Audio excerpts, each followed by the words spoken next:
കൊച്ചിയിൽ നടിയെ ആക്രമിച്ച കേസിന്റെ അന്തിമവാദം തുറന്ന കോടതിയിലേക്ക് മാറ്റുമോ? ബലാത്സംഗ കേസുകളിൽ ഇരകളുടെ സ്വകാര്യത ലംഘിക്കപ്പെടാതിരിക്കാൻ അടച്ചിട്ട കോടതിയിലാണ് സാധാരണ വിചാരണ നടക്കാറുള്ളത്.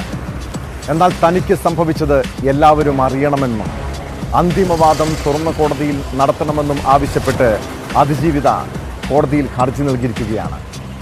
സുപ്രീം കോടതി മാർഗനിർദ്ദേശങ്ങളുടെ അടിസ്ഥാനത്തിലായിരുന്നു കേസിന്റെ ഇതുവരെയുള്ള വിചാരണ അടച്ചിട്ട കോടതിയിൽ നടന്നത്.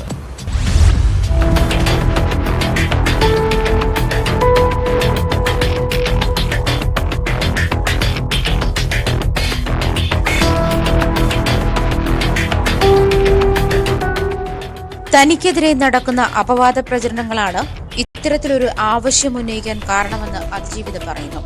വിചാരണയിലെ കാര്യങ്ങൾ പുറം ലോകം അറിയണം.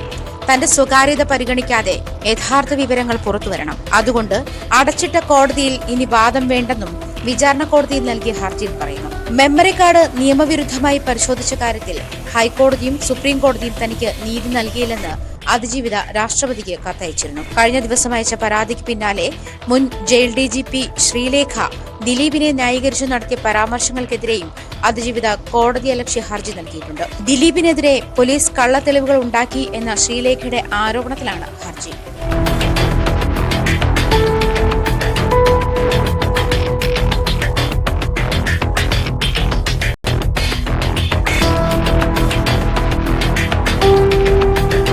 News 18